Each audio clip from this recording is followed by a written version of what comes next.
Hello and welcome to Stateside here on Politics Social with me, Graham Hughes, and I'm joined as nearly always by the delectable Mikey Famine over That's in me. Chicago. That's me. Over in Chicago, Illinois. Thank you for leaving the S out. It is a silent S, and it's not hard. It's Come not on, hard. Feel the Illinois. It's just wrong. It just Does it? It just makes me think Illinois you when people say it it's wrong? very Illinoising. So big shout out to Diz and Joanna the Witchy Goth. We've got Kieran in the chat. We've got Saz, Hey. Chris C. We've got Unquiet Badger. Those are lovely people in the chat. With Plum Duff is in the chat. Liam Fairhurst and Trip Trip and others. Sarah's in the chat. Hi Sarah, how you doing? If you'd like to join our friends in the chat here, all you need to do is hit the subscribe button, wait for a minute, and you'll be able to join the chat. But don't be a troll, because we don't tolerate trolls around here. There's 1,000 other channels you can go to and be a troll, and no one will care. Mikey is muted for us. Oh dear, Mikey, sorry, I had you muted. Wow. Let me know, Unquiet Badger. I just told everybody the meaning of life, and come to find out, no one heard it. I don't think I'd ever be able to repeat how in depth I got just then.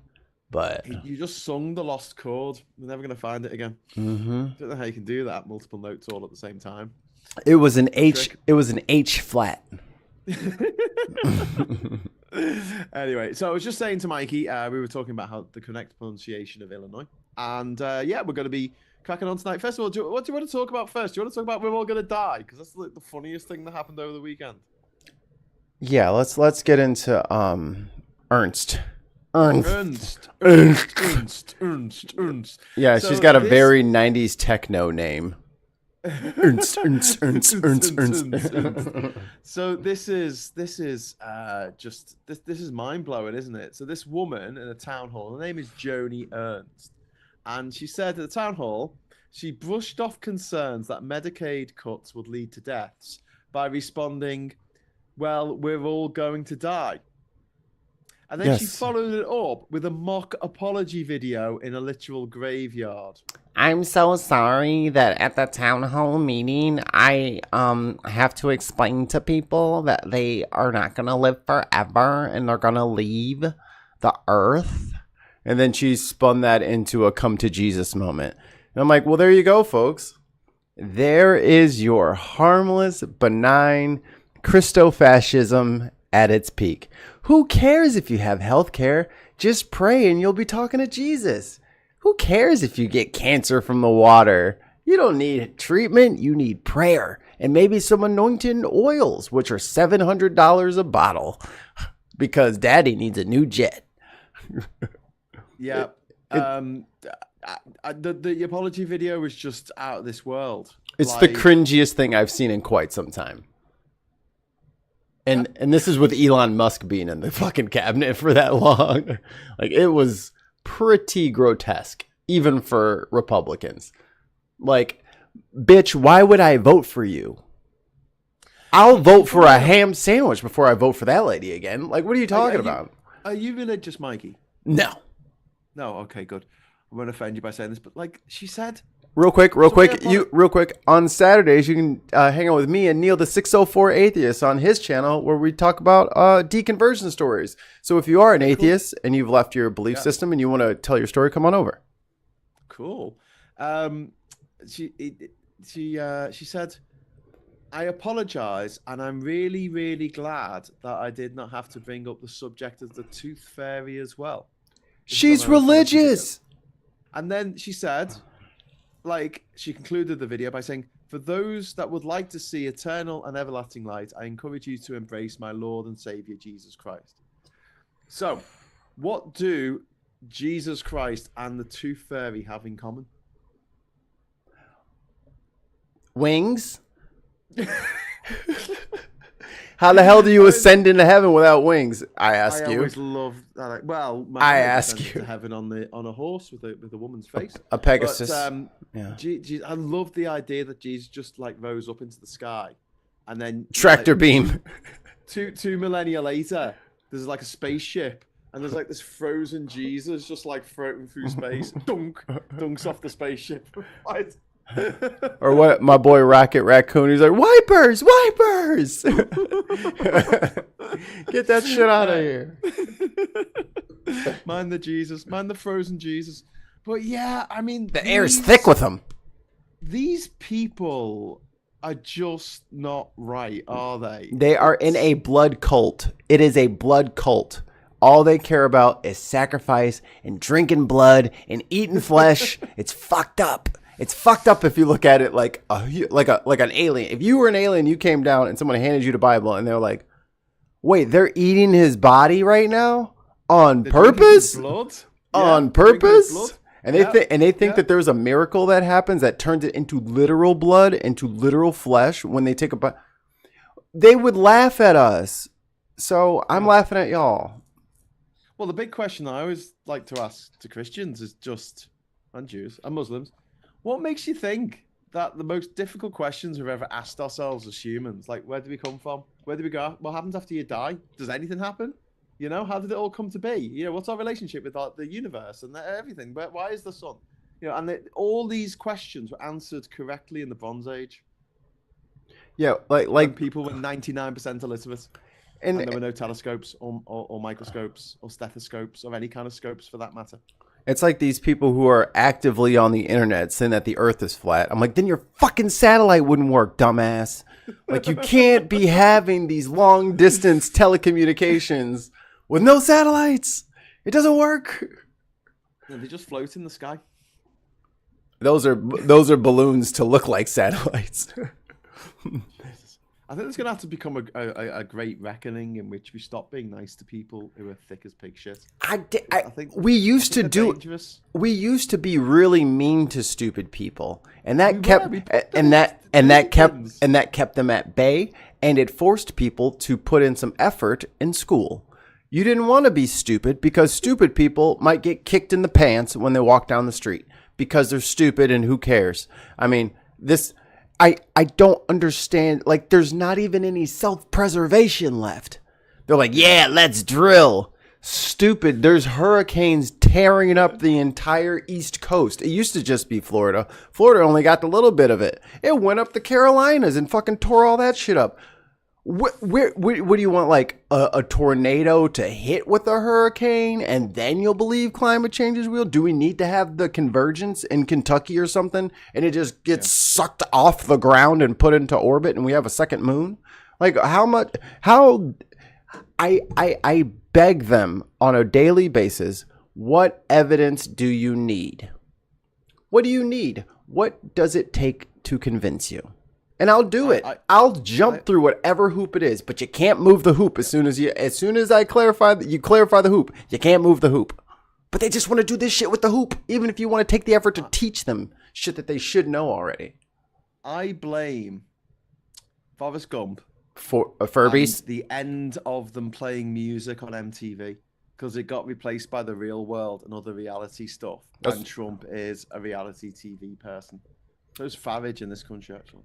That's where the transportation secretary came from. Road rules. Yeah. So that's why, you know, I blame Forrest Gump because Forrest Gump is made out to be this idiot with a heart of gold. And unfortunately, although I'm sure a few idiots with a heart of gold do exist, the vast majority of idiots I've met who could be well read, but they've got no emotional intelligence whatsoever, they're fucking psychopaths, mate.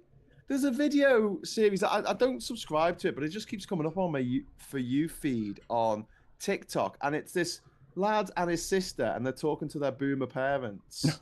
and the dad is just an absolute fucking horror show. He's just an absolute psychopath. They were talking about the fella who was Abrego Garcia, wasn't it?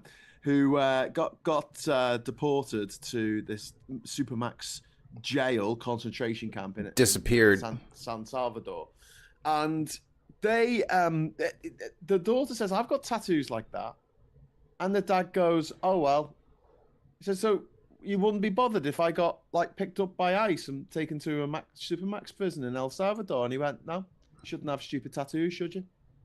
This is the woman's own father saying this to her.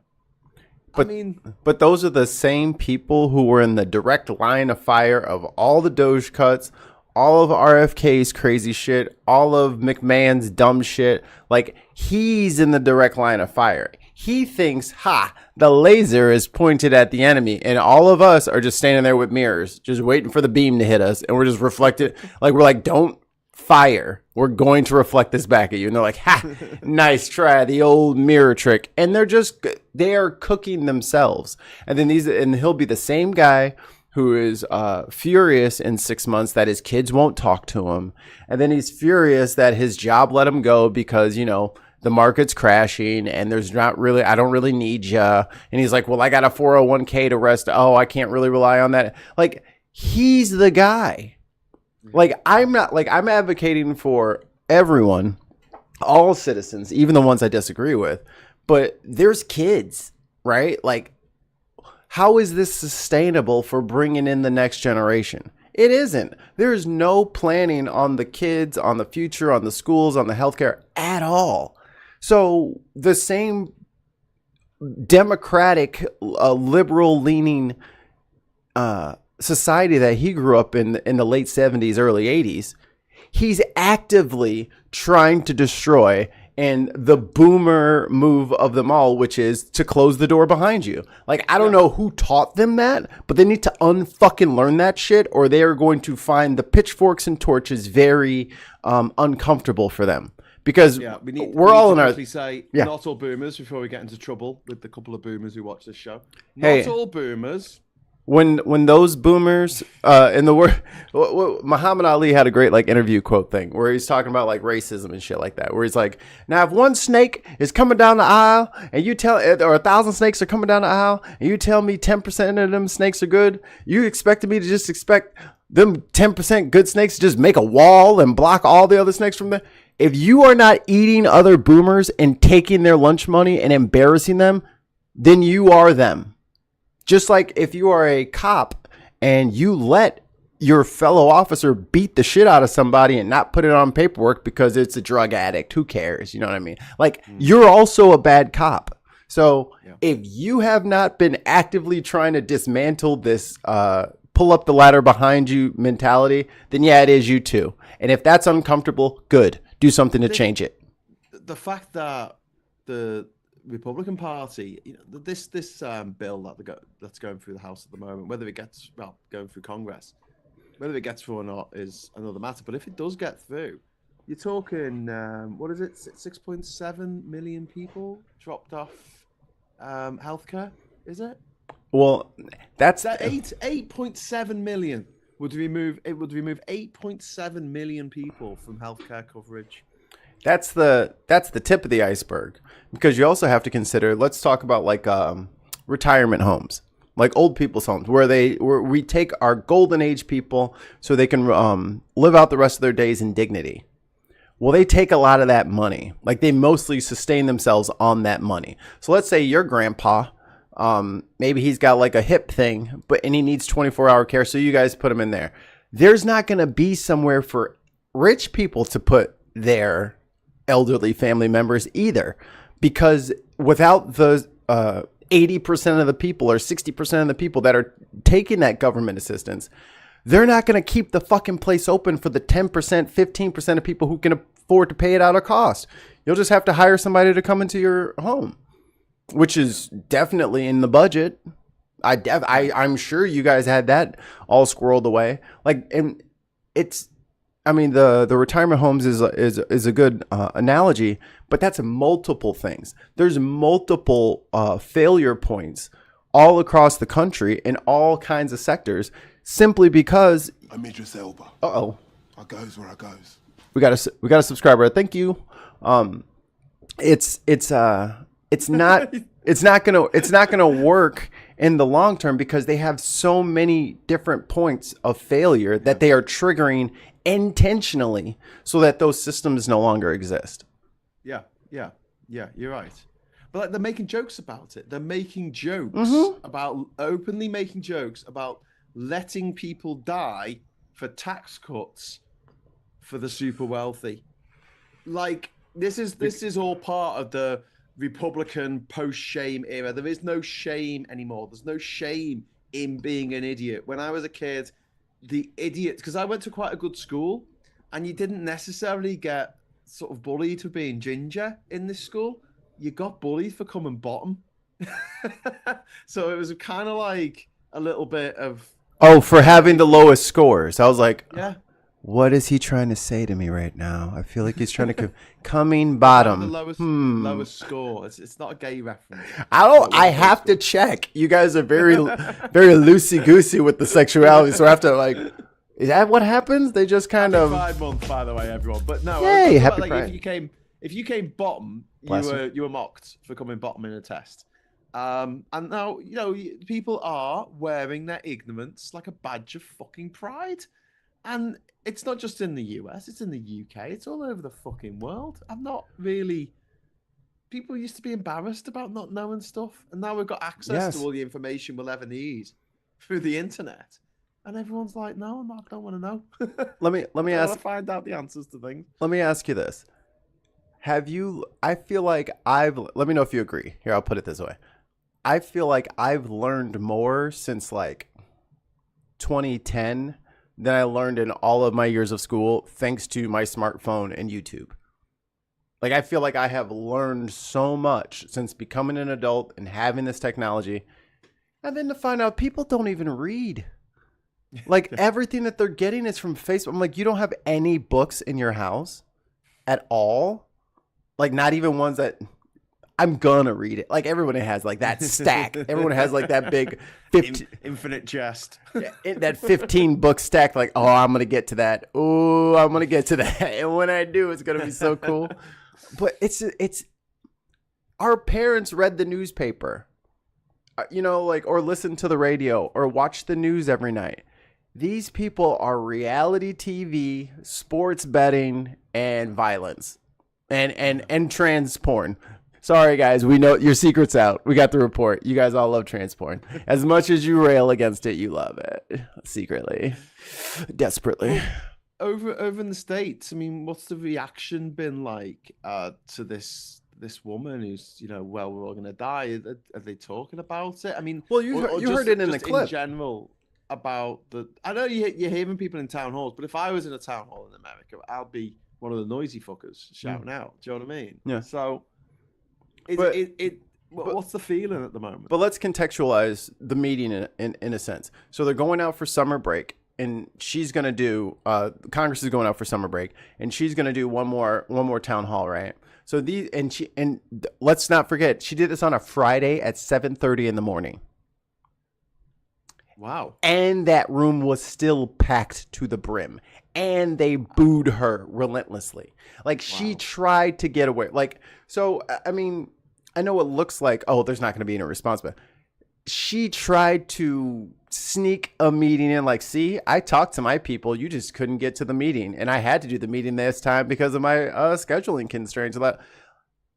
They showed up anyway, even though they tried to, like, slide it through so that and make it at the most inopportune time. It's Friday, everyone's got one more work day, and 7:30 in the morning. What a dick. Just like they were doing that fucking bill. They were starting the voting on the bill at 1:30 in the morning. It's like they're doing this because they are afraid of letting the American people know what they're up to. And they are desperately trying to hide it. That's why Carolyn Levitt is up there lying her pants off every day. She hasn't had one day where she hasn't had to just completely make some shit up out of whole cloth. Like Kellyanne Conway could never. Homegirl ain't got the engine for it. She ain't got the battery. She ain't got the juice.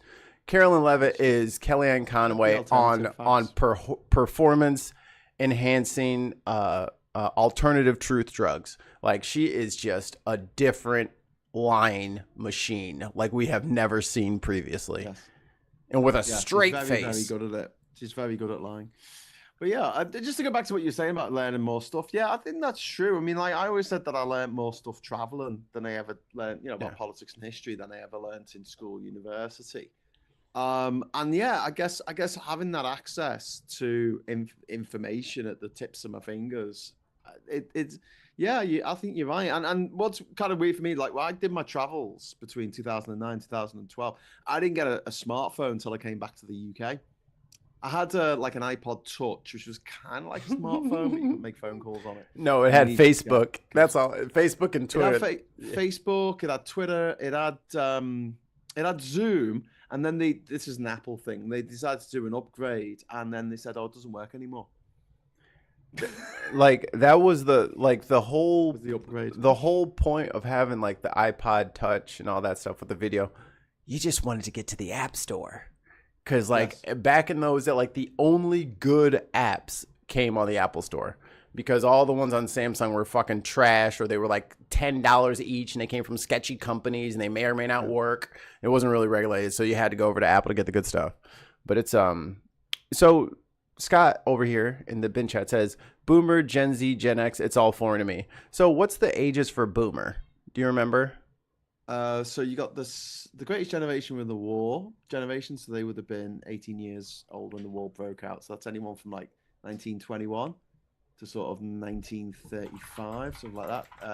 Or, oh no, a bit before then actually. And anyone who couldn't fight in the war, so they were a child during the war, they were the silent generation. And that leads you up to the 1950s. I think the Boomer generation was 46 to 64. Yeah. Yeah, so it's quite a long period for a cohort, I think. Longer than normal, maybe. And then it's Generation X, which is 60... What was it? Say 64? 65 to 80. Yeah. Yeah, and then 80 to millennials. Yep. People who came of age in the millennium. Up to 96. 96, and then 96 to 2010, I think. 12. Generation Z. Oh, 12, is it? Ooh. Mm-hmm. Okay, so one of my stepdaughters is Generation Z, and the other one is Generation A. I think they're calling themselves now. I'll call them Generation F. Yeah, mine's the situation we've left them in. My little one is the Alpha variety. Ah, okay. Yeah, 2013 to 2025. There you go. So yeah, I regard myself as a millennial, even though I'm 79, so I'm kind of like an elder. Get the fuck out of here, Gen X, motherfucker! Get out of here. Not Gen X. Yes, you are. Yes, you are. I fucking hate Bon Jovi. I fucking hate Bryan Adams. You love Shite it. music. If Graham pulls his shirt down, you're gonna see a Bon Jovi tattoo right here. Fuck that guy. Hate him. No, why do you hate Bon Jovi? Just because of his music, or shite? Because I don't need to hear his music again. Thank you very much. And yet, every time I go into a fucking supermarket, or get in a taxi, or get in any situation in which I do not control the fucking music, I've got to listen to this shit. And I'm like, oh, I haven't heard this one before. Thank you. Can I give you one thing that might make you like Bon Jovi? Earplugs. He is one of the few actually like independent acts out there right now. So when he does like Soldier Field in Chicago, when he plays, he rents Soldier Field. He brings in all of his own concessions people. He puts up all of his own merch. They make their own food. They do everything in house, and they travel as this. He has the best touring show ever, and so his spins may not be where they used to be. His streaming plays or whatever. But he takes 100% profit from his tour, which is crazy because you'd have to be able to fund the whole tour yourself. And he does it. It's amazing. It's a modern miracle in music. Tourdom. Still hate him. Still hate him. But no, I think it's more to do with my sort of life ambitions and things like that. Like I never thought I'd get a proper job.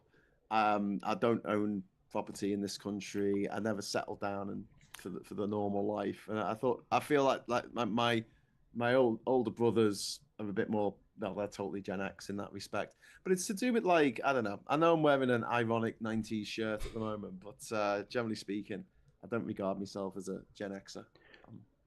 Very old millennial. Person impersonator says John Bon Jovi does great stuff with homeless kitchens. I mean, if you want to just hate the guy for he's just feeding the homeless, I don't know why that makes him such a bad guy. Graham doesn't want them to eat. He thinks that they're all going to die anyway. Whether she's a boomer or whether she's Gen X, look, it's a bit of a grey area. It's not like a set definition, and not everyone in each cohort is exactly the same. As I often say, not all boomers. Not all boomers.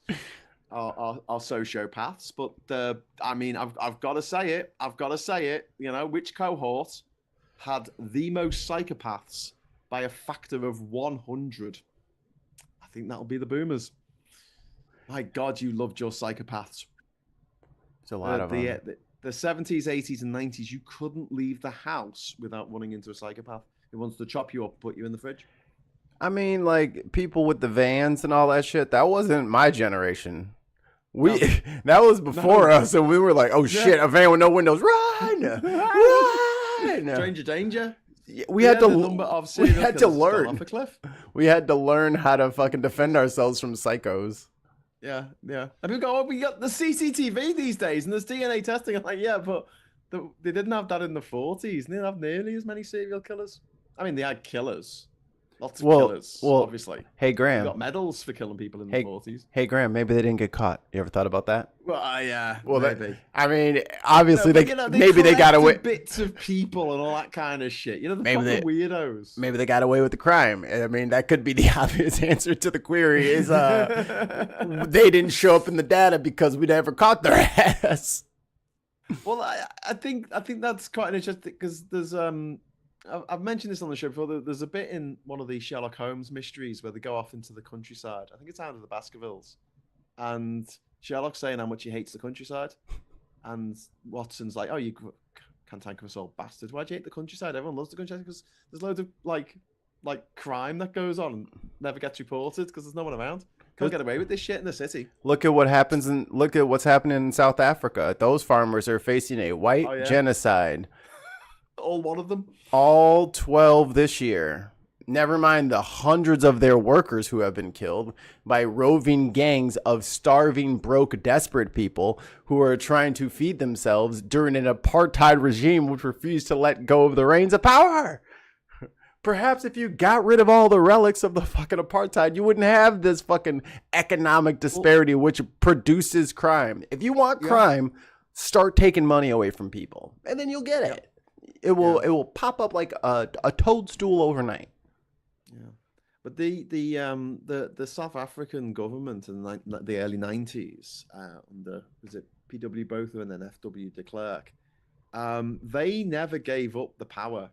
I mean, they gave up the presidency and they gave up the parliament, but the real power was the money, and they still haven't let go of that. And the land. White people in South Africa are disproportionately rich compared with the black population, and also they're less likely to be a victim of crime because they can afford security and high walls and things like that other people can't. And also because there's less of them. Yeah. You know, like while you're like, oh, look at how many white people died, it's like, well, look at how many black people are wrongly incarcerated. Well, that's because maybe they would have done something. It's like, okay, so now it doesn't work. Like that same logic doesn't apply when it comes to thinking critically about criminal justice systems in your own country. But when you look at imagined genocide in another country, you can just, plug in the gaps. Just spackle over that bad boy with some shrugs. And it's fine. Just, how do you know? How does anyone know? Talking about spackling over people that you shouldn't. So what's this about Elon Musk getting into a fight? Yo, I heard it was Besant. Oh, okay. I thought it was the guy's wife that he stole, Casey Miller. I thought it was Stephen Miller who punched him. Stephen Miller can't throw a punch. So it wasn't Stephen Miller. I think it was Besant. I think it was Besant. He's like 63, isn't he? How old is he? He's like an old fuck. Hey, he's an old gay man, and he has been putting up with shit for a long time. And I think Elon drove him to his very strange voiced limit. And I think he cranked him. That's what I think. What's that so mean? Cranked him, gave him a gut. What's his face? Steve Bannon was talking to. He's 62. Yeah. Hey, he was born in 1962. Oh boy, golden birthday. Oh, there you go. Yeah. Gross.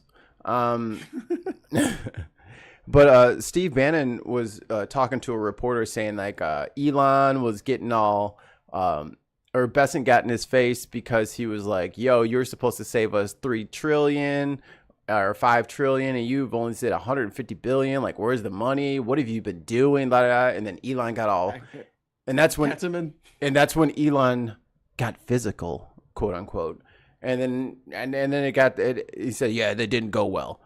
Yeah, my money's on Scott Besson. Besson didn't get a shiner. It was just Elon. Yo, maybe I think he's taller than him. He's got the reach. Just reach out and touch him. Let him taste it. Let him have a little taste. Get him with that. Sit. Fucked up Elon. Elon lucky it wasn't Zuckerberg.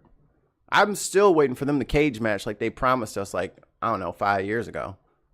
I think Zuckerberg will win. Oh, he would shred him. A mile. He's been Brazilian jiu-jitsu and MMA training, kickbox training with all the bros, Elon the Musk chads, has just been giving women a vial of his cum. and filling himself with all the drugs he can find. All the drugs. So we're talking ketamine, ecstasy, Adderall, Mushrooms. Mushrooms, magic mushrooms. You call them edibles, don't you, over there? Edibles. No. Edibles are usually weed, THC. Oh, so is that like you put it in a gummy bear or something? What do you do? Right, or candy, like in a cake? or in a chocolate bar, which is also good. Oh, okay, all right. So that's an edible. Do you know what? For some reason, I thought it was mushrooms all this time. I've heard it being discussed in movies. I mean, they must be talking about magic mushrooms. They could be talking about it, but they're probably talking about weed. Yeah, mushrooms. Right. Well, now you know. Some people use mushrooms, but I'd say that's like under 5%. Not a lot of people smoke weed. I don't think a lot of people do mushrooms. Not a lot of tripping. Yeah. A lot of escapism, but not a lot of tripping. Do you know Scott Besant was formerly a partner at a certain fund management. You never guess whose fund management company. Toys R Us?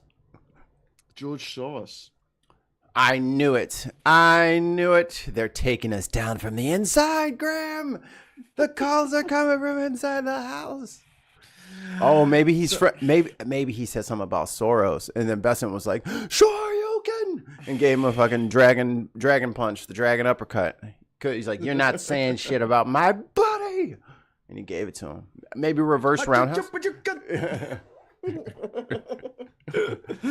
Yeah, this guy Musk. So he's there, and he's got a black eye, and he's wearing this T-shirt that says the Doge Father on it, and he's there in the white in the Oval Office, right? So cringe. Like wearing a slogan T-shirt, like it's just like turning up with like a Just Say No T-shirt or Frankie Says Relax or something. It's just a bit weird. No, it's like turn up with a Vote for Pedro shirt.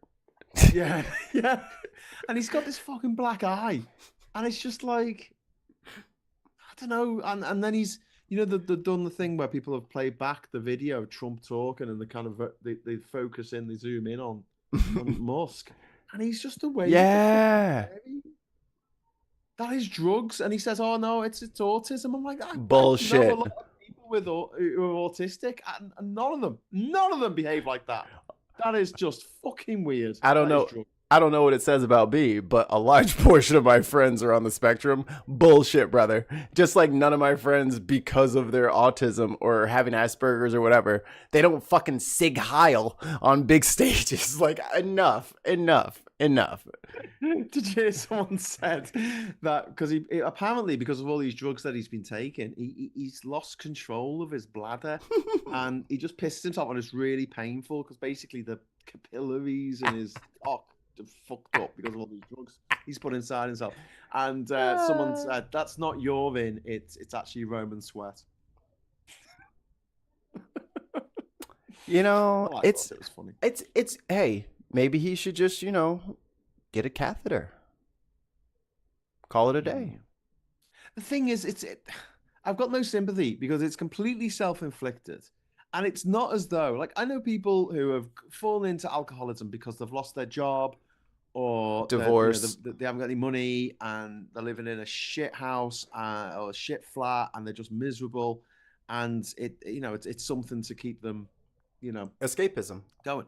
He can do what the fuck he likes. He could make a project of going to every UNESCO World Heritage Site in the fucking world. He could do anything with his money. And he's like, no, I want to take loads of drugs and be a twat and stop these babies in Mozambique from surviving. Even George Bush learned how to paint. Yeah. Like, get a fucking hobby, guy. Yeah. He's like, I'm just really good at video games. No, you're just paying some poor Chinese kid to grind your character for fucking 24 hours a day. And then the problem is he gets no satisfaction out of anything he does because he doesn't mean any of it, and there's no risk to any of it. He never loses anything in his mind, you know. So to him, everything is bland. Everything is nothing because nothing actually matters. He lost what altogether because of Trump? Fucking $400 billion. Yeah. Doesn't even fucking care. Won't even fucking call the guy out. None of it means anything to him. Imagine losing almost $500 billion for one dude. Indeed. I got a super chat from, I'm just checking my phone because I've got 2 super chats. One from Chris. Thank you for the super chat. Joanna says, check your PayPal, Graham. I've just checked my PayPal. I'd just like to say to Joanna, thank you so much for the huge super chat. In fact, I'm going to see if I can get me mega chat animation. Mega chat, which should be on here anyway. But what's our show called? So it's Stateside. There we go. Right now, hopefully this will work if I press the mega chat button. Oh man, there it is. Woo! Mega chat. Thank you, Joanna. Very kind of you. And And Dead City Jen has a super chat over on the bin side. $1.99. Republicans who went after Hunter been real quiet. He's on drugs. He can't fill out this paperwork. He can't fill out paperwork, which is going to take 6 months anyway to get through anyway. He might have been high at the time when he signed his name. Therefore, he must go to jail. Well, what's Elon been doing? High as a fucking kite. So he's not allowed to be a government employee if he's off his tits on drugs. They should be doing drugs tests. But apparently he was notified, Elon Musk was notified in advance that he was going to get a drugs test. Talking of Elon Musk as well, you know about this new director of NASA that they've got lined up? And he wouldn't answer the question about whether Musk was in the room with him when he got appointed. What?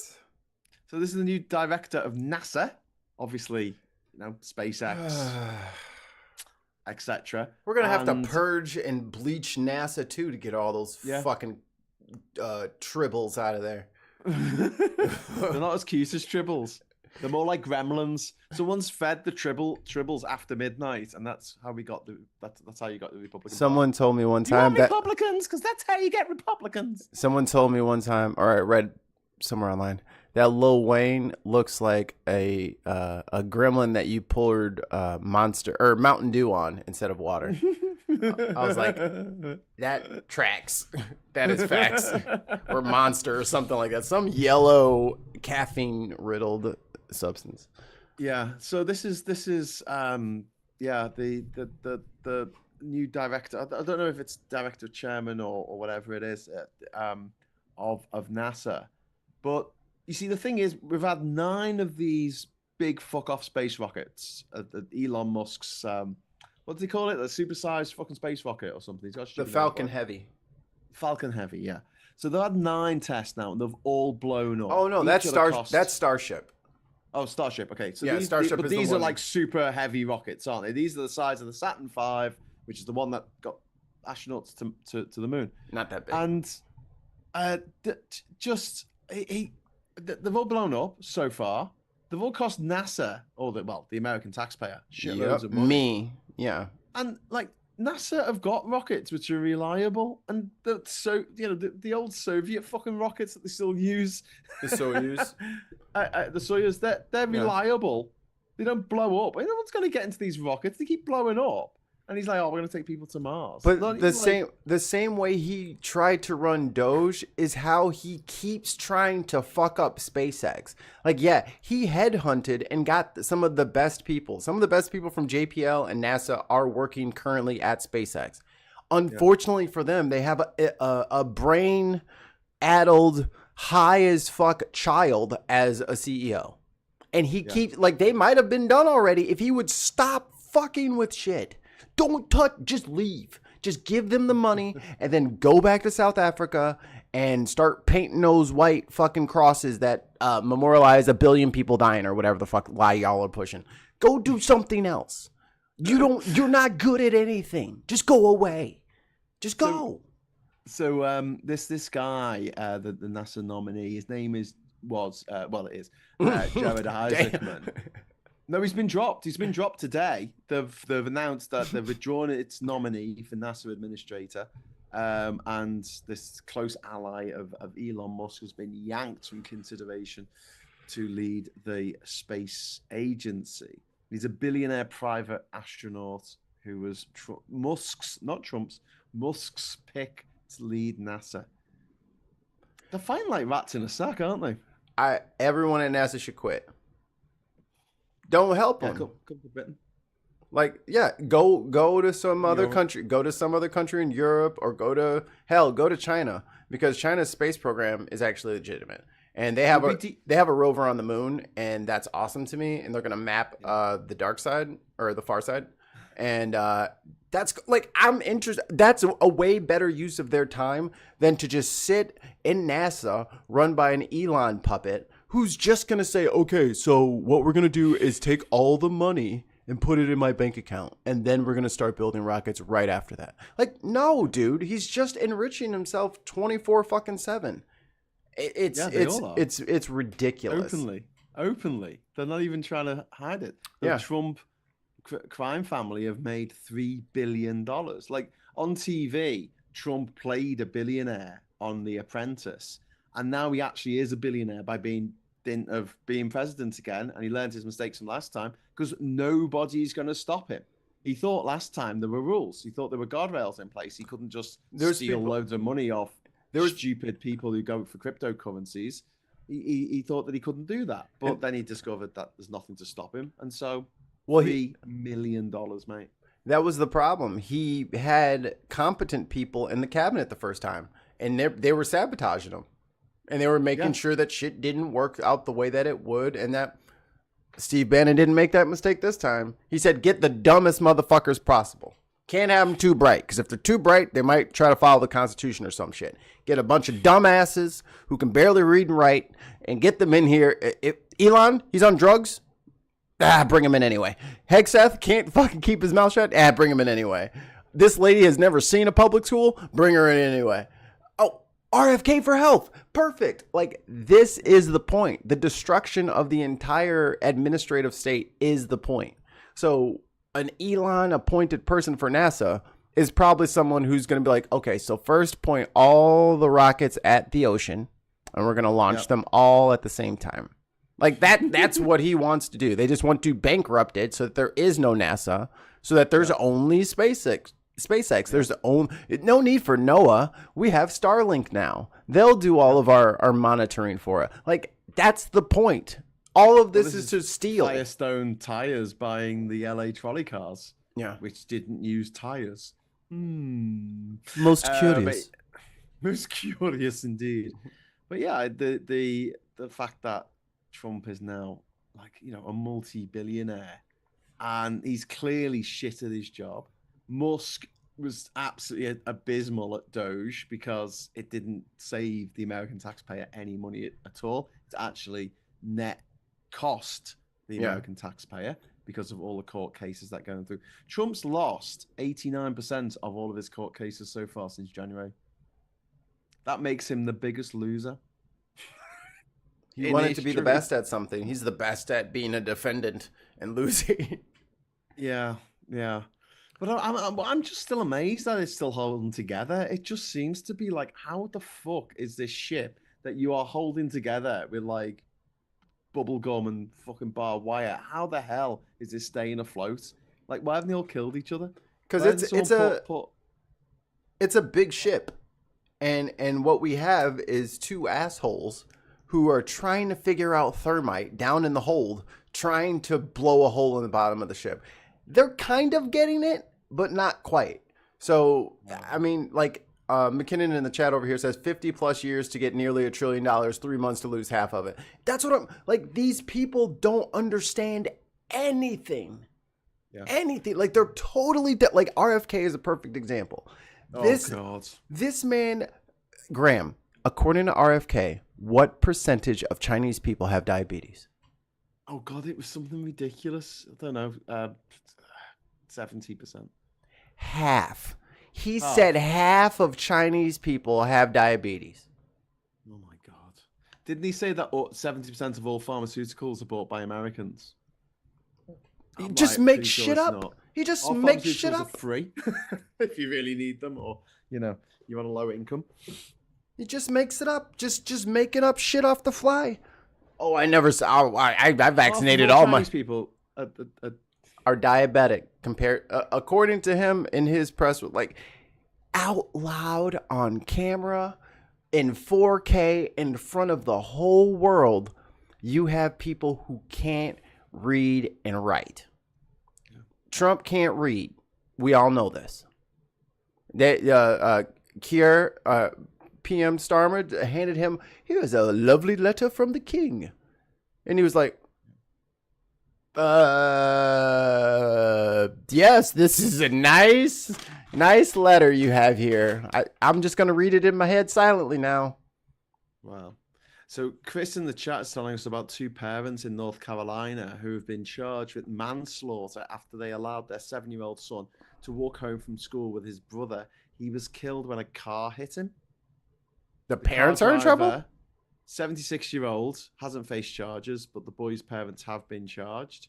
And both parents are in jail with no bond and were denied permission to attend their own son's funeral. What? In North Carolina, you say? Yeah. Holy shit. I mean, this is why we need the trebuchet, and then we can put Yoni Ernst in the trebuchet, and we'll say what we're gonna do is we're gonna yeet you into the ocean, and she'll say, "But I'll die," and then we say, "Well, we're all going to die." Have you thought about letting Jesus into your heart? Loose. Jesus will save you from the angry mobs. Because I mean, and this is the thing. Like that lady's in Iowa. Do you not think the tariffs are going to affect the largest farming community we have? And now you want to defend the cuts like you're all going to die. All right, piss off all the farmers who live around you. Totally a safe thing to do. I bet you she won't do. I bet you she won't do. I bet you she won't do more. No more. What's it called? Oh, and also her video was from a cemetery. I don't know if we added that. Yeah.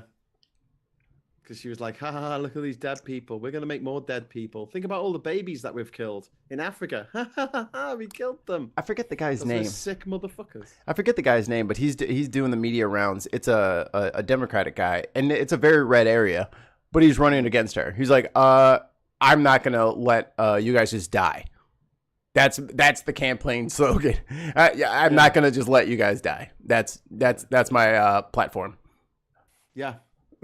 Not just letting people fend for themselves. Nobody dies. I promise you'll never die. Immortality under my reign.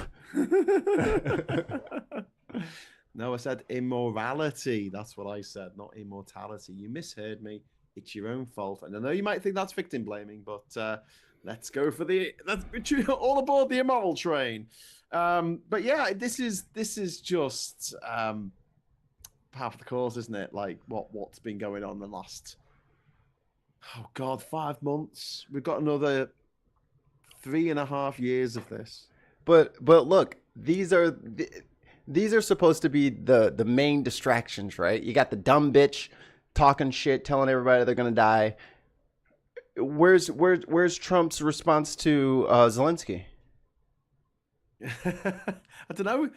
Honestly, I went on the news today when I was prepping for the show to find out some American news. And for once, there was literally no American news from Trump.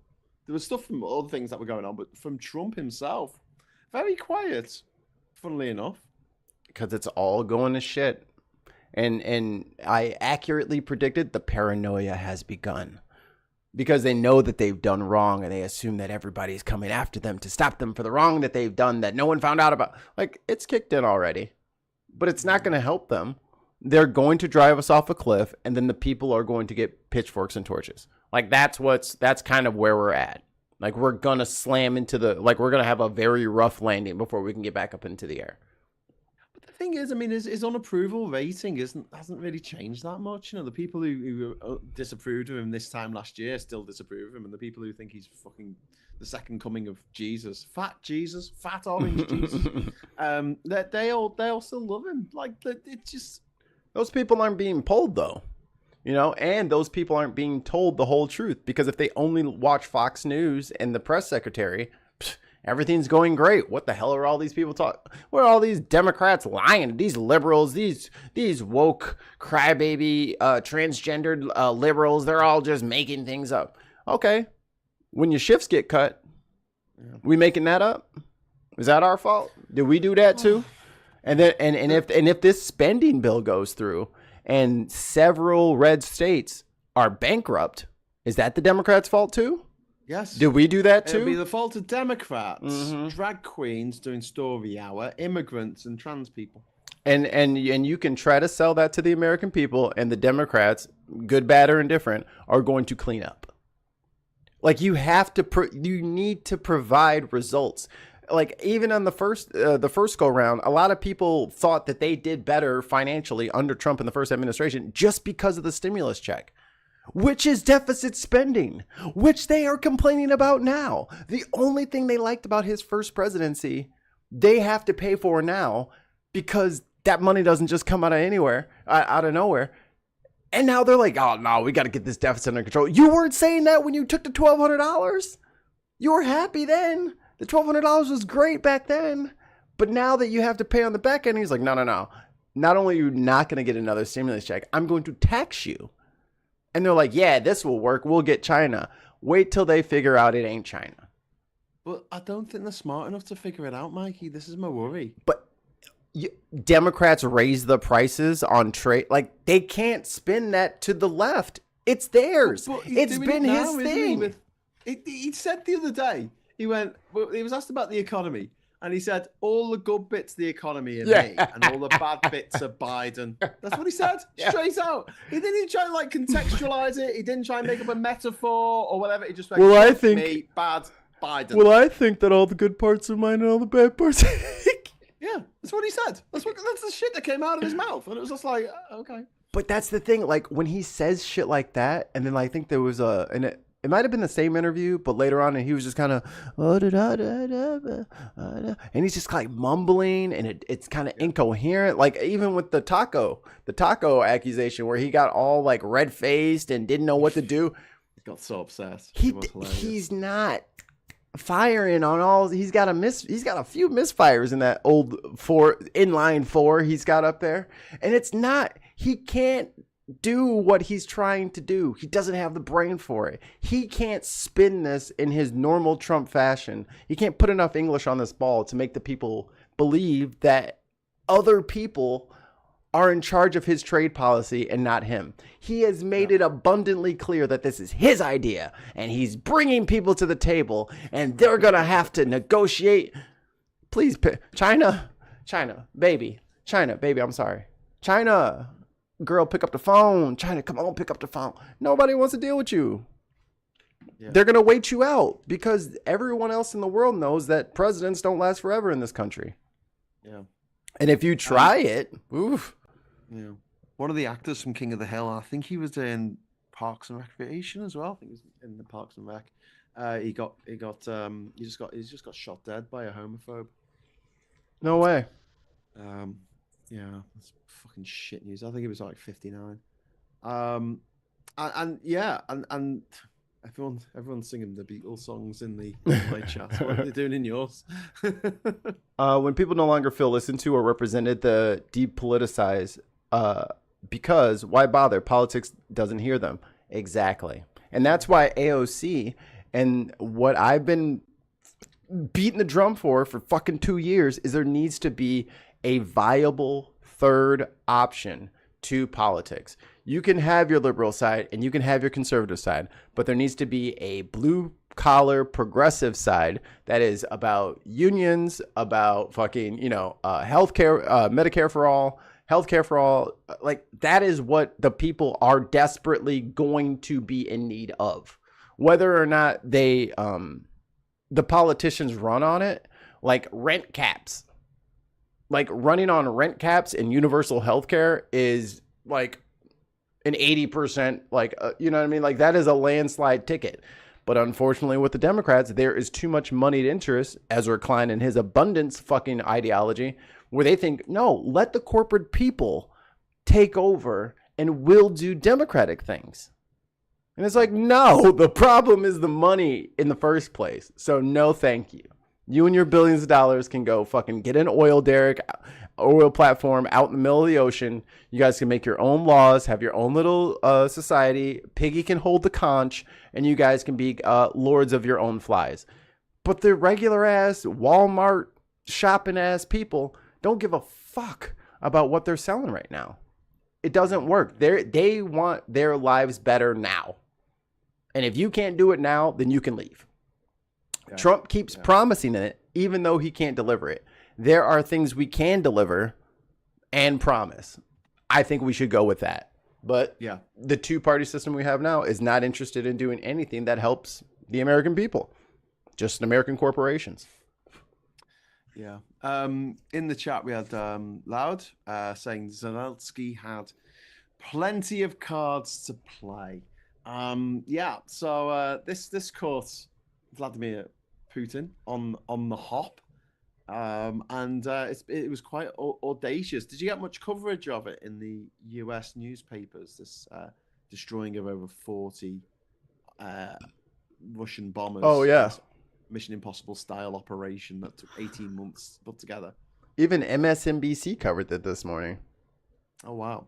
And what's the response been over there? I mean, are people happy? Are people like, yeah, fuck Russia? Or are they like, oh no, my precious Russia? You can't do that to nice Russia. They're so nice to us. So that's the thing. Ukraine attacks Russia, has 7 or 4 billion, 7 billion, 2 billion, I don't know, billions of dollars worth of damage, like fucking up their bomber planes, which they could be using for nukes or anything like that. So they fuck up all their planes. Where's Trump? Nowhere to be found. And all the people are just like, well, that's good, I think. Yeah, it's fucking good. It's okay. It's okay to be happy that a bad person had and they didn't go after civilians, which I was. And there's a civilian attack we can talk about at the end here to wrap it up, but in Colorado. But I'm glad that it was military targets. They went after planes. They went after that because that's what a battle is supposed to be, where you're taking out each other's offensive capabilities versus, it's wintertime and Putin's like, all right, let's fuck up their power. Let's get the hospitals. Let's go for the school. You know what I mean? Like all these like very soft civilian targets. So I did see like they were kind of like doing like the genius thing and it was a brilliant strategy and this kind of stuff. But they also said that about Israel when they were fucking putting pagers, in the hands of Hezbollah and blowing up little kids. And they're saying, that was so great. And fucking Netanyahu giving out golden beepers and shit like that. Like, I understand that people want to be happy about like a military action that goes well. But at the end of the day, we're still talking about unaliving people. We're still talking about property damage. We're still talking about danger and harm and things that in the general conversation, we don't like visited upon us. So if we don't like it visited upon us, we shouldn't be so gleeful about when it happens. I'm glad the bombers are gone. But there's an easy way to fix all of this. It's called put Ukraine in NATO and tell Vladimir to shut the fuck up. He doesn't run the earth. Yeah. Yes. I absolutely agree. So there's been this attack, and it's quite horrific in Colorado, is it? Yeah. And it turns out the guy who did it is an illegal immigrant, I think, or he's not. Is he undocumented? I just heard he was from Egypt. I didn't hear anything about his status. Okay. I mean, if you want to help the Palestinian people, this is really, really not the way to do it. Doesn't help at all. Doesn't help at all. And it's especially when Trump's DOJ and FBI are trying to go after every college kid who's ever said, I don't think that a genocide should happen with my tuition money. I don't like that. I think you should use my tuition money towards improving the school. I think you should use it on scholarships for less fortunate kids or helping out people. I don't want you to do this with it. And because kids, 18, 19, 20-year-olds are saying that, they are taking away their visas for international study. They're not letting them back in the country. They're whisking them away thousands of miles away, like not New Hampshire, what was it, Connecticut or whatever. And then they took her down to fucking Louisiana. And the reason why they're taking them out of that district is because down in Texas and Louisiana, they have a district judge that is on their side. So they are human trafficking to enact this disgusting shit. We got 5 British pounds from questionable obscenity. At this rate, the Ukrainians will be liberating the Russian people from their oppressive overlords within the year. Maybe that's what it's going to take. Maybe that's what it's going to take, because it looks like Europe is caught with their pants down and America is eating their own pants. Like, I don't even know. We are an actual embarrassment at this point. Yeah, it is. It is. I got a super chat from Kieran. Thank you so much, Kieran Crossan. The US needs Citizens United overturned, and Ukraine played a blinder at the weekend. It was great. It was really impressive, and it reminded me a bit of that Israeli attack where they tried to take. Well, they did take out a lot of Hezbollah operatives in Lebanon using pagers. Yeah, but you couldn't enjoy that. You couldn't go, ha, because innocent people got caught up in that. Kids. Kids got caught up in it. Kids were maimed in that. Kids were because they went and grabbed. Dad, your beeper's going off. Here, I'll hand it to you, and then it blows up in their hand. They had no way of making sure that it actually attacked who they were trying to attack. They essentially carpet bombed inside buildings, which is against the Geneva Convention. So yes. So this is the thing. And they also use white phosphorus in southern Lebanon for years. The Ukrainians' attitude towards the war has been, in comparison with Russia, has been absolutely impeccable. I mean, it's not been perfect, and obviously crimes have been committed, but compare it with what Russia have been doing and getting away with, because no one's standing up to them. And it's another failure of the Democrats that, while Biden was in power, he should have done something about it. He did nothing. As days go by, I get more and more and more irate about fucking Biden. Now you see why I was so mad. And everyone's like, "Oh, calm down. He did a great job, and your economy's doing great." I'm like, "For what? Whose economy? This doesn't help anybody." And look at Ukraine. We could have solved this in a couple of months. Put up some serious support for Ukraine and say, "Hey, Vladimir, meet me in fucking Seoul. Noon. We're going to talk. Hey, they're joining NATO, and if you start some shit, it's going to be something. Yeah. You cool? Or do you want to fight? Okay, cool." And that is what he responds to. And he's like, "Well, maybe if you lift sanctions, I would be fine with them going to..." And then you have a talk and you do whatever. But this piecemeal, "I will be the strongest ally by doing literally nothing. I will sit back and watch as these people fight for their lives, and I will offer them the lowest amount of shit possible. Meanwhile, we're sending billions of dollars into Israel for a genocide." Like, it doesn't make sense. So you end up losing the right because they hate you, and then you lose the left because you're not doing enough. It's the worst. This fence-sitting Democrat mindset needs to go. I'm sick of it. We've got the same problem over here with Labour in the UK. They're making the same mistakes as the Democrats made. Fucking put your tent out, make your pitch, make your fucking pitch, and stick to it. Don't be like, "Oh, well, we're losing in the polls to refuck." They're not losing to refuck. The Tories are losing to refuck. Labour aren't. If you're a refuck voter, you would never vote for Labour in a million years. And all they've done is they've made the number of refuck voters who would ever consider voting for Labour go down from 4% to 2% by trying to ape their policies. I'm like, well done. You got to give people a choice, and you've got to deliver. You've got to show that you are different from the status quo.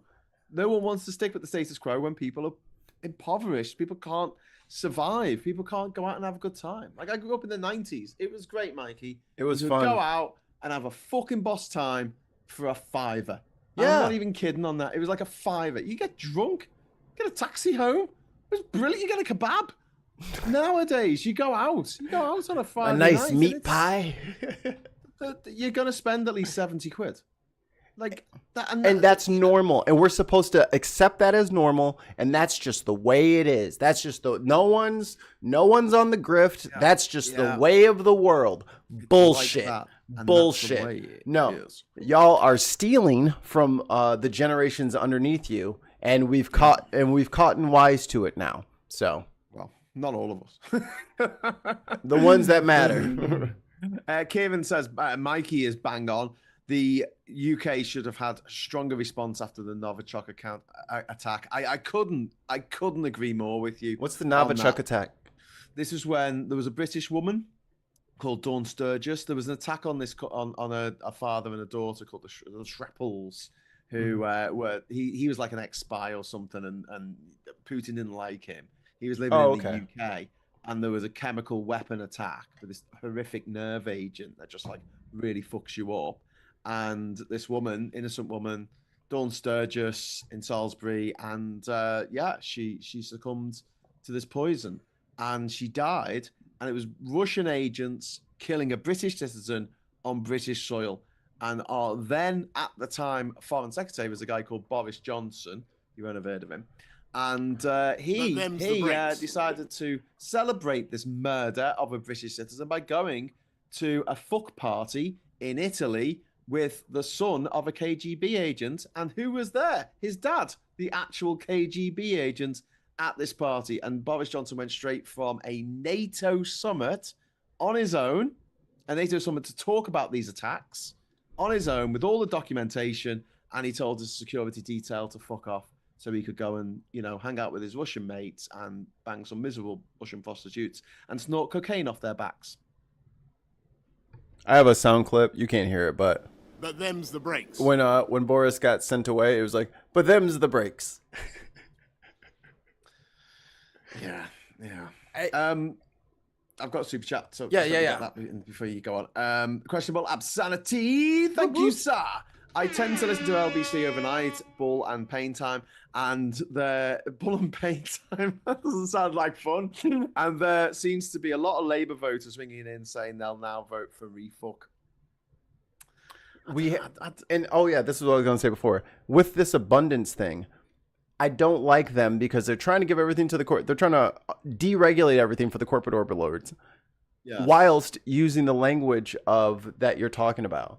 Whilst appealing to people on this. Look, we just need to get some stuff done. Like we would have 1,000 apartment buildings completed, but there's these regulations about parking lots, and we have to have so many spaces. So if you guys just let us build apartments with no parking lots so we could just stack them to the ceiling and make sure that people have to pay for parking. Like, it's a grift, you know what I mean? So as soon as people catch on to the grift and say, this is some bullshit, now it's you hate democracy. Yeah. As soon as, and not delivering for the people is why we got Trump in the first place, and is why this fucking abundance bullshit is picking up steam, because it sounds like it's going to produce results. Yeah. That's all regular people want. They don't give a shit about a 10-year arc of your plan or whatever. Hey, can we take $1 million and fix this goddamn bridge that's got concrete falling off the bottom of it? Like, that's what they want. They want to see the roads fixed. They want to see the bridges fixed. I mean, like, the FAA, like, what the fuck are we wasting money on Elon for with fucking Cybertruck, a platoon of armored Cybertrucks for $400 million? What the fuck do we need that for? Well, we need FAA. We need equipment. We need gear. They need people. They need higher wages and time off. Nah, fuck that. Okay. Y'all want to fucking fly around in private jets all the time. Good luck. Yeah. Good luck. Apparently, a Scottish Labour MP, it wasn't an MP, it was a councillor, crossed the floor today to join Refuck from Labour. Wow. But I just look. There's going to be a few people who do mad shit like that. But then you have Tories who join Labour. Kirsten Sinema, Steve Minchin, Steve Minchin. Yeah, Minchin. No, that's the singer. Is it? No, that's Tim Minchin. Tim Minchin. Yeah. Speaking of Tim's, Tim Ballum, $2 super chat. Quote unquote backs. Crying emoji, crying emoji, crying emoji. That's not how it's done, Graham. Yeah. But this is the first councillor to go from Labour to refuck rather than the Tories to. There's been loads of people going from the Tories to refuck. Yeah. So okay, I'm not saying it's absolute, but I'm saying like if you want to go after people voting for you, get them to vote for you, you need to go for your natural ground, and you need to give people something to aspire to. You need to give them some positive news. It's not enough to just not be the other guy. Yeah, unfortunately. I say unfortunately, but. I mean, and it was a huge mistake for Harris to, when asked by the interviewer, like, oh, what would you do differently than the Biden campaign or Biden presidency? Absolutely nothing. Wrong answer. I think we were covering it on Unbox Politics on Thursday nights, but we all just like, no. Why would you say that? That's stupid. Why would you say that? Everybody hates where they are financially and the economy and the stability of the country. Everybody is in. But this is the thing, you don't need to promise. Like, people aren't fucking. I know Trump voters are stupid, but the rest of us aren't. You don't have to promise the fucking, golden piss for everyone. You don't have to promise the great treasures and everyone's going to live an amazing life. Just the things to get better, and that's like the just first a little few bit months of better. Labour in this country. They just went on about how shit everything was. It was like so depressing whenever they made a fucking announcement. By the way, I was 6 months because it's not the KGB anymore. It's now the FSB, which stands for the Friendly Sexy Bastards. They've rebranded from the KGB. Have got like a bit of a Gestapo vibe, and they became ICE now. So and like Labor and the Democrats, you don't have to do much. You don't have to do much. No. Find one thing and deliver. And then your 4 years is gone, and then you go away, and then someone else does one thing. And then over time, things gradually get better. But if you constantly want to just roll the fucking dice, all in, roll the dice, over and fucking over again on whether or not people understand civics, don't. It's stupid. Which is the most frustrating thing about talking to people at Labour is like, no, people will see. And I'm like, you've got to show them it. You've got to advertise your fucking product, or no one's going to buy your product. They're not just going to wake up one morning and go, you know what? I think I'm going to vote Labour today. I mean, people just don't. Yeah, and you've got a lot of people who will vote Labour no matter what. There's people who voted Labour all their life, but they've always wanted to vote for something else, but they've been brought up to never vote for the Tories. And refuck gives them an option. Because it's like, well, I'm not voting for the Tories. My dead ancestors won't be looking down at me disapprovingly from heaven and tutting loudly because I didn't vote for the Tories. I'd never do that, but refuck, all right. And for Tories. And I think that because we are politicophiles and we are deeply entrenched in global politics, like we're definitely the oddballs here. Like no one should watch or care about politics as much as probably me and you. It's unhealthy. It's not good for your mental state. I appreciate Manchin. Yes. Thank you. I knew we had it wrong, but I couldn't think of what it was in the moment. Same here.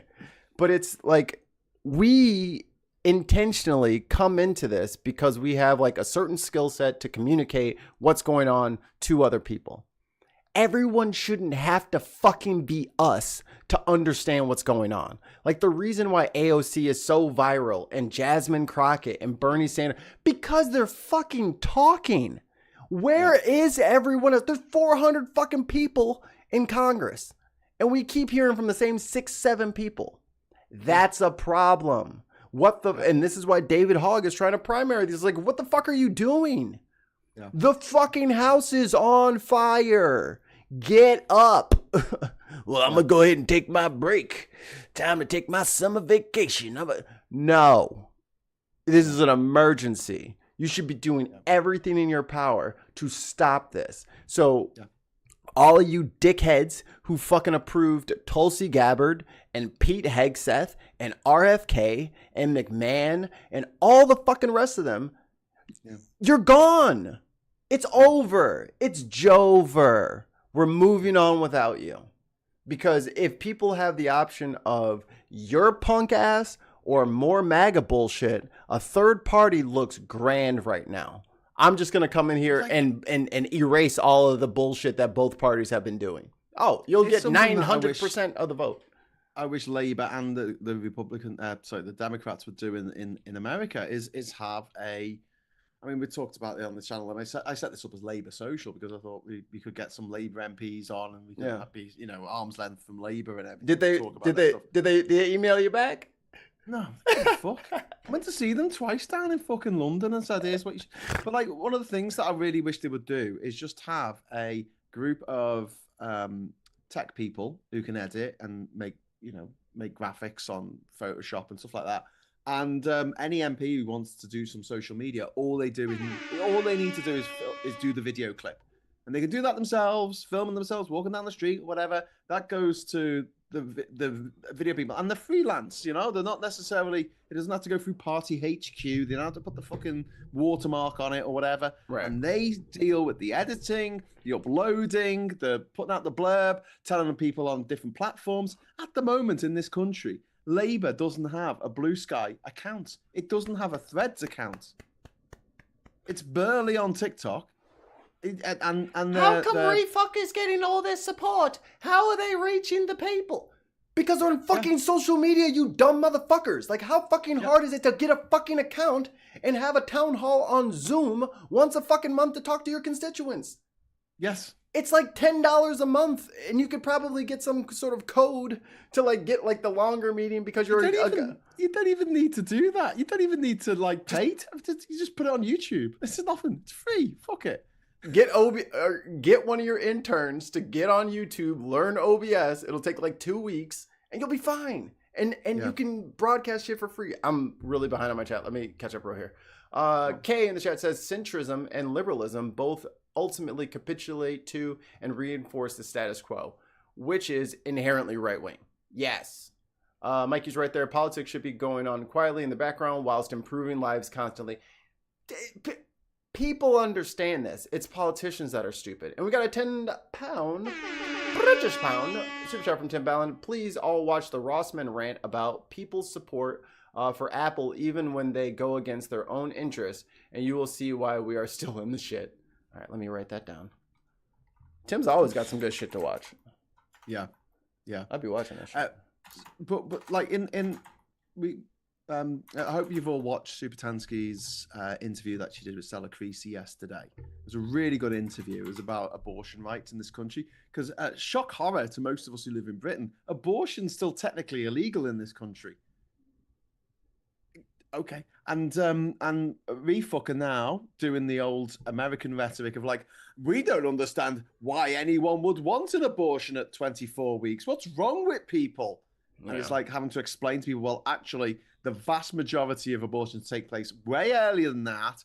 The few that take place that late on is because they've found something usually wrong with the baby, which means that the baby is, the fetus, the baby is unviable and will either die or kill its mother on the way out. Yep. It's an incredibly traumatic time for parents, getting excited about having a child together, and then this happens.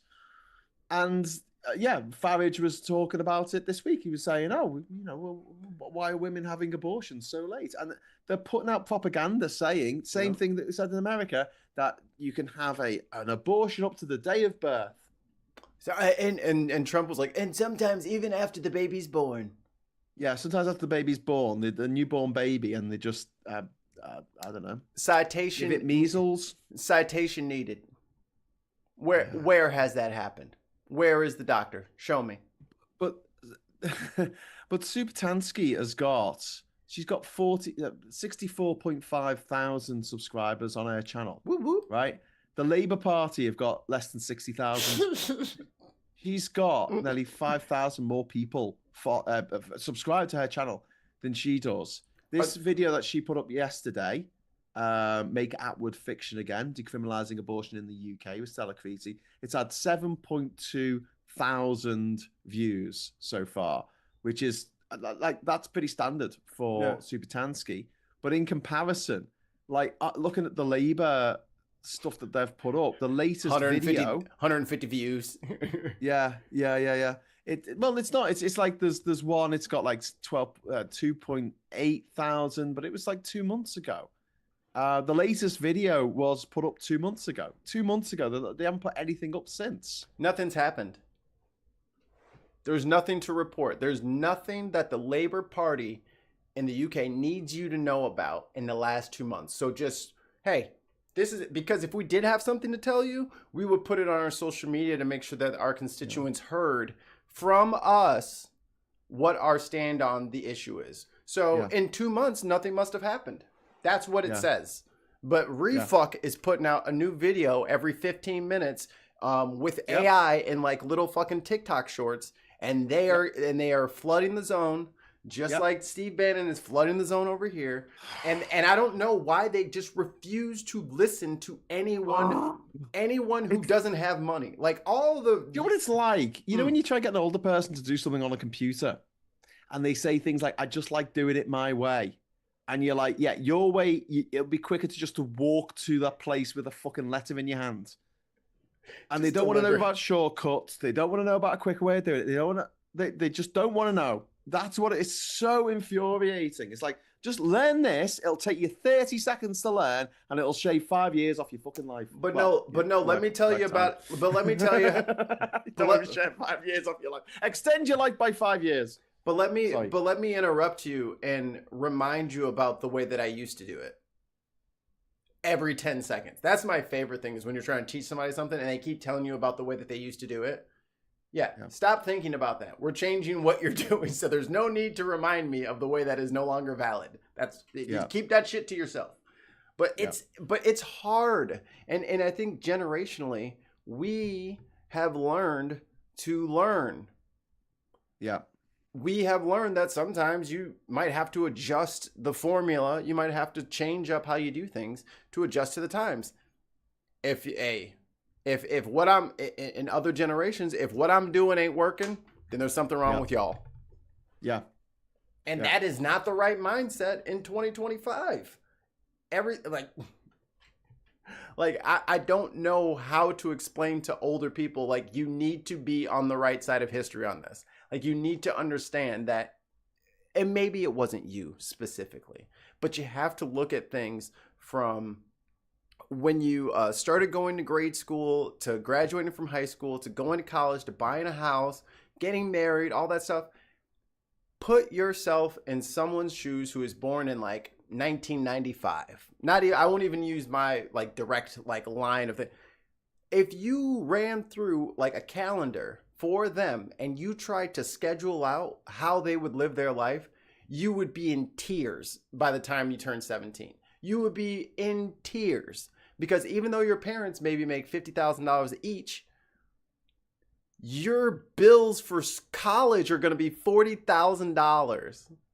$40,000 a year. Yeah. And then you're supposed to pay that back after.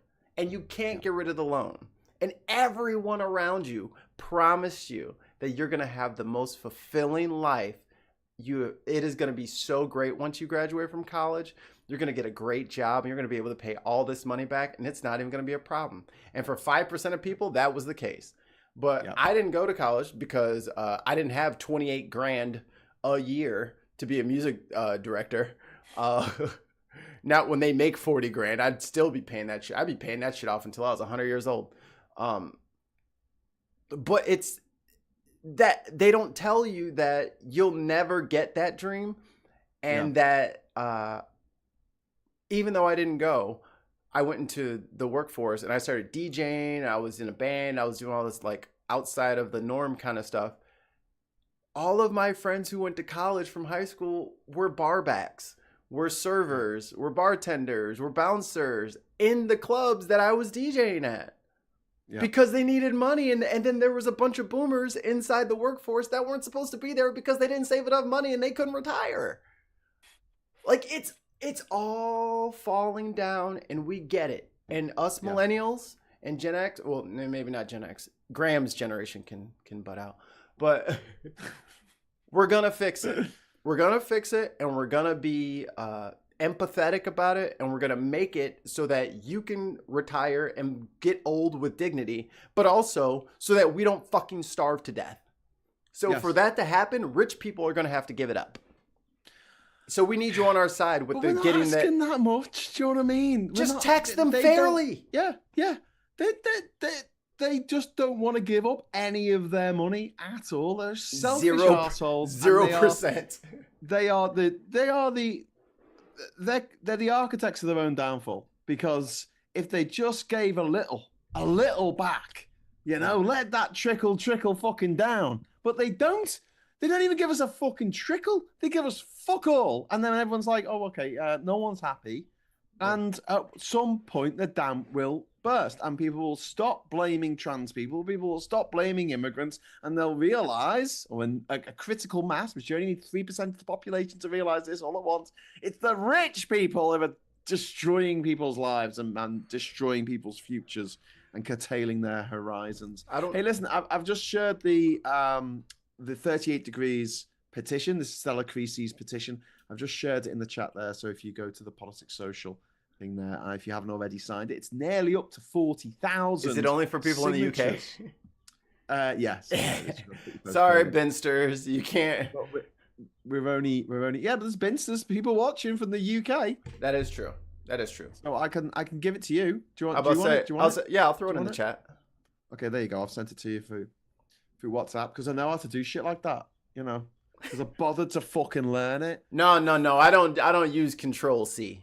No. I type it in. I make sure that it's right. So I type it in one letter at a time.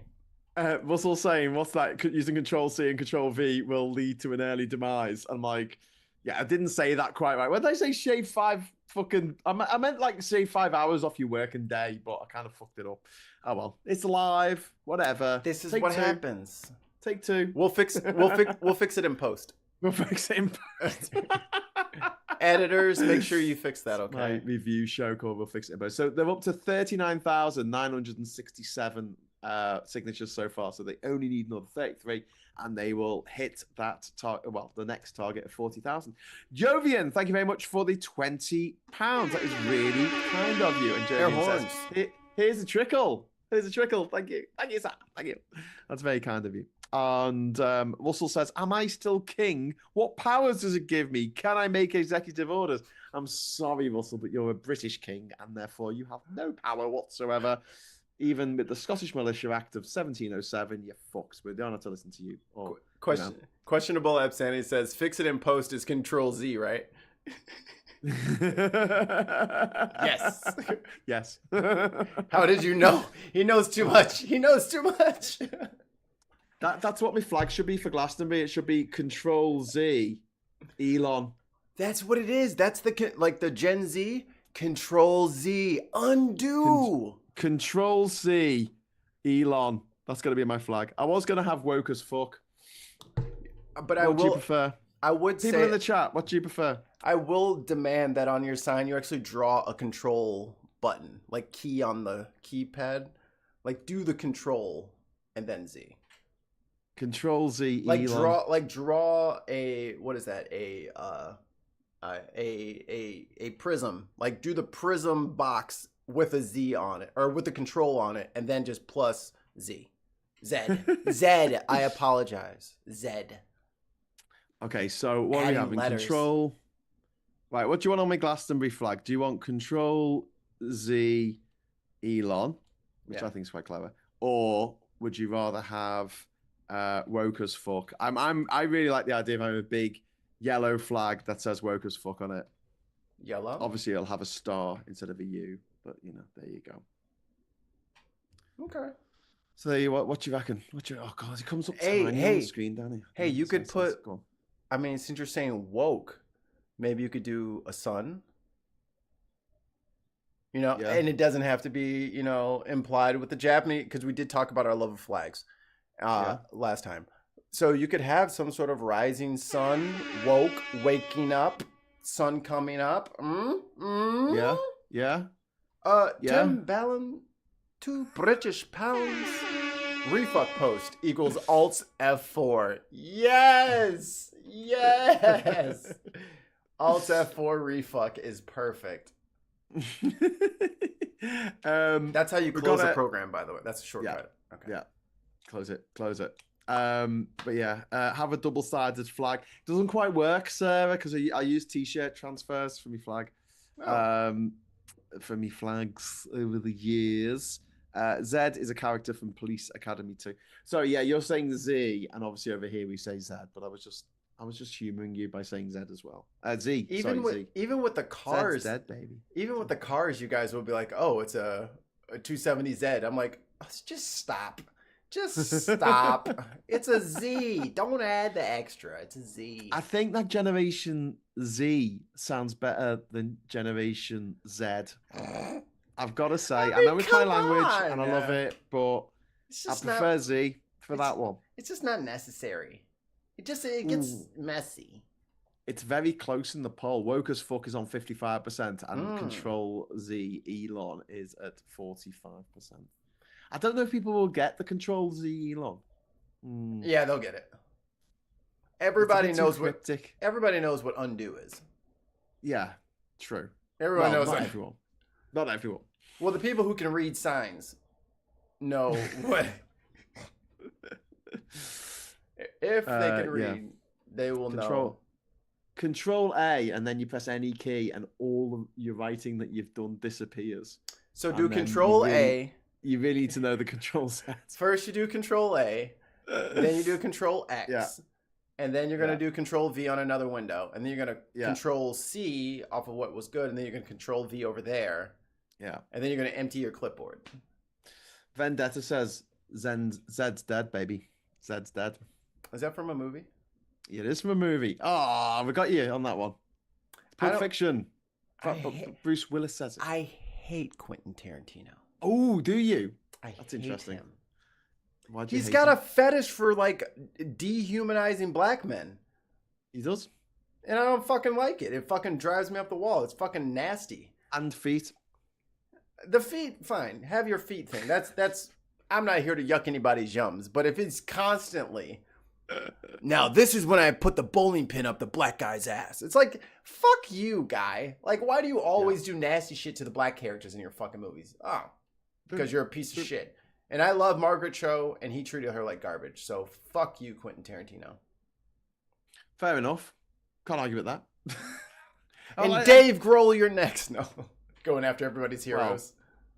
Well, Dave Grohl, I mean, he did platform AIDS deniers 25 years ago. He's been on like 15 different interviews now saying everybody who has their phone at one of his Foo Fighters concert is a piece of shit. If you have your phone out like recording or something like that, you're an asshole. And you should not come to his shows anymore. You should be in the moment experiencing it. It's like, hey, buddy, your tickets are fucking $75 plus the $900 I had to pay in fucking extra fees. I had to take 2 days off of work because I'm old and I can't recover like I used to. It was $16 per beer. And God damn it, I want to hear, there goes my... I want to hear that shit when I get home. Okay? Is that all right with you? Is that all right with you? I'm sleepy as fuck. I had to work a double today and then I had to come to this motherfucker after. Like, fuck you, dude.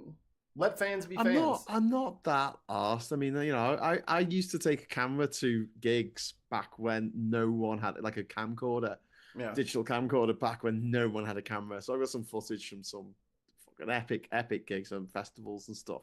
But now everyone's got it. It's fair enough. I don't mind it too much. It's part of the fucking dude.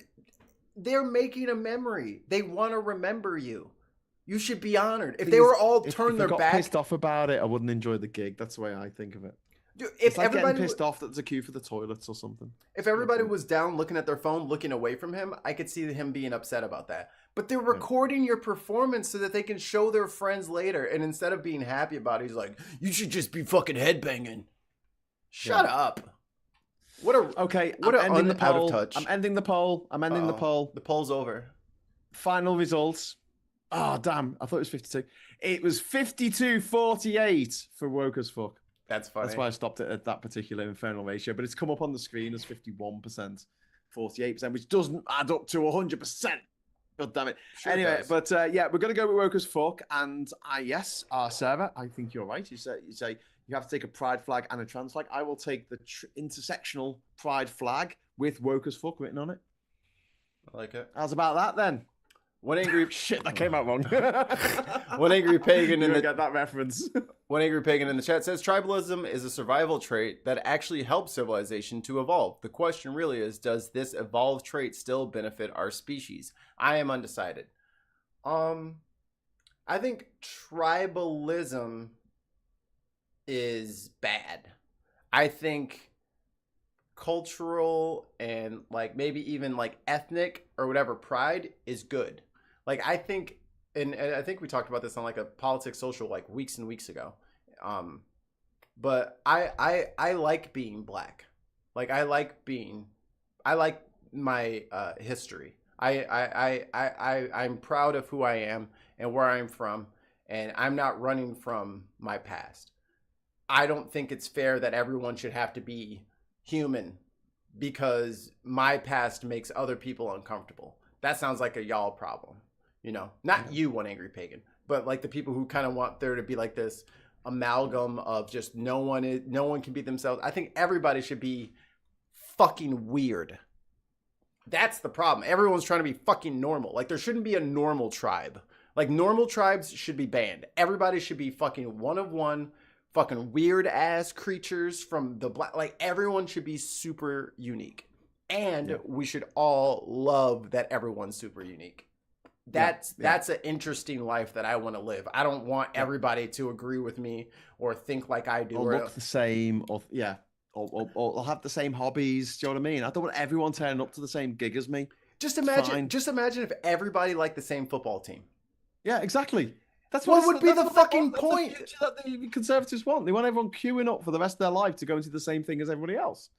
And like, I like the fact there's mad shit that I like that no one else on this fucking planet likes. I like the fact that, you know, I don't like Bon Jovi, for instance, myself, but I'm not going to stop anyone else going to a Bon Jovi gig. I'm not going to say, oh, we need to make laws. I don't like this guy. We have to make laws to stop people going and seeing this guy in his concerts. All he does is sing about being halfway there, and you'll never get there. Yeah. Anyway, so look out for the Glastonbury flag. Five British pounds from Tim Ballum. Graham, I was one of those that got Foo Fighters gig at Reading stopped. Crying emoji, crying emoji, crying emoji, crying emoji. What? He got the Foo Fighters gig stopped at Reading. At Reading Festival. Well, it says Reading.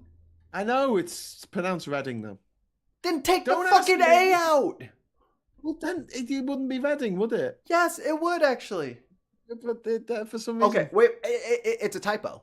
The A and the D are right next to each other on the keyboard. They meant to say Redding, and the A was accidentally placed down. No, it's just old English, isn't it? It's like, you know, I'm sure there's places in America that aren't phonetic, like, I don't know, Illinois or Arkansas or something. I don't know. Just when you think you can trust them. Just when you think you can trust them. But it's a Reading Festival, not the Reading, because the Reading Festival is a festival of books. This is a festival It's very of rock. quiet. It's very quiet, the Reading Festival. People don't even know what's happening a lot of the time. In a big fucking tizzy because people were filming on their phones. Really? Really? That's just bizarre. That's just weird. He keeps doing interviews where he's saying, I hate the fans that have their phones out. Yeah, it's like, Dave, you're a fucking millionaire. Shut up. No one cares that you're complaining about the phone. Shut up. You sound like an old man yelling at clouds. In crowds. Ian Cullen saying he feels left out because no one's talking about Gen Xers. He's talking about Gen Xers as well. That's Graham. The boomers cause all the problems. I'm not a Gen Xer. Yes, you are. You can't just slide your way into our fucking millennial cool club. Fucking millennials. You can't come into our club without permission. I was just premature. I'm the first millennium. I'm millennial prime, mate. Millennial prime. Everyone's just copying off me. Nah, you that old X. Experience over possessions. Generation X, generally speaking, because this is all generalizing, generally are into their possessions. I don't know any millennials with a personalized number plate. I know a fuckload of Generation Xers with a personalized number plate. I was going to get one for my Mini, and it was going to be Mando. Because it's got like a gunmetal color, and I was gonna put like Beskar edition because they have stickers for it. It was, I had a whole thing. I like it. Best car edition. Okay, I'll let you off for that. It's gonna be. That's not doing your Disney song about who you are, is it? That's about homage to a greater calling. A great Star Wars. Oh, I should have had my license plate. This is the way. Yeah. This is the way. This is the way. I don't know if you can fit that on a license plate though. Anyway, look, we've got to go. We've been rabbiting on for like an hour and 40 minutes. I think we've gone for the last like hour without mentioning the Cheeto Benito at all, mate. So, we've done quite well. We've been talking about fucking food fighters. The real important things, like, is it reading or reading? Like the things that are really affecting the people. Jovian, thank you very much for the last super chat of the night, I think, for me. Anyway, for the super chat. Graham is from the silent generation, surely. Yeah, because I'm silent and dead old.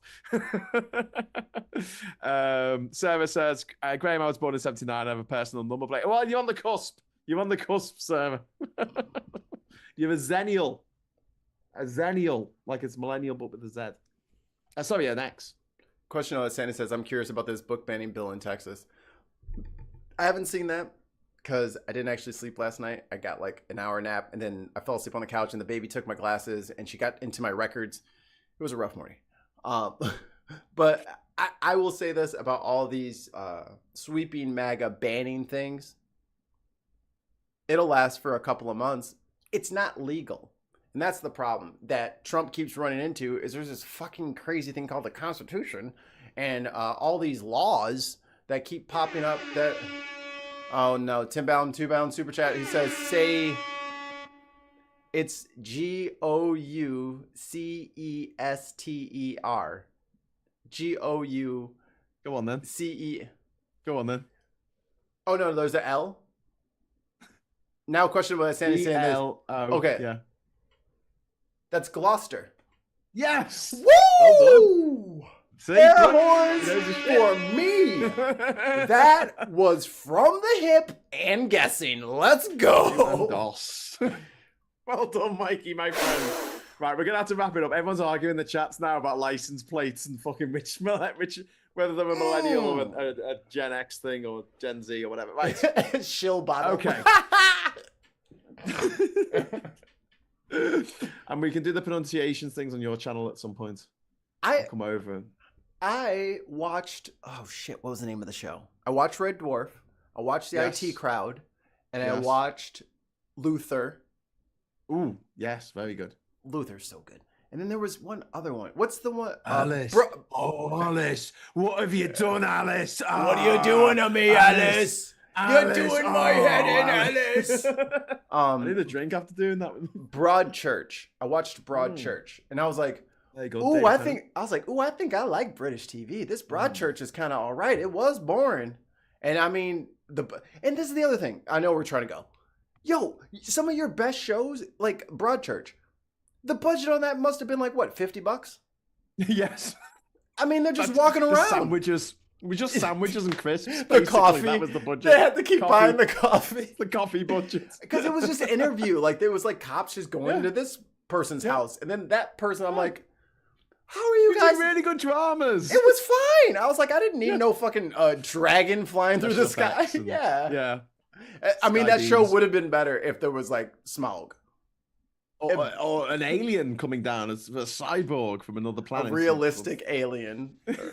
Just CGI, completely mapped out, multiple, and it would walk in and out of several different rooms, so you'd have to do like a tracking shot. Yeah. And then you have to have the actors time it. Yeah. Yeah. It's like a handheld thing.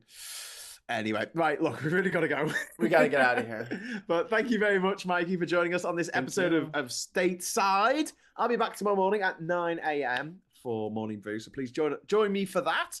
And I just want to say thank you to everyone watching. Thank you for the super chats. Thank you for the chats in general. And until next time, I'll say hello, good evening, welcome, and enjoy the new credits. Goodbye. Bye. Da-da-da-da-da. All right. Oh, Tim, thank you very much, sir. Tim Ballum with 10 British pounds from the cheese rolling oddball chasers. I just showed my wife that. Because you guys have that hill thing.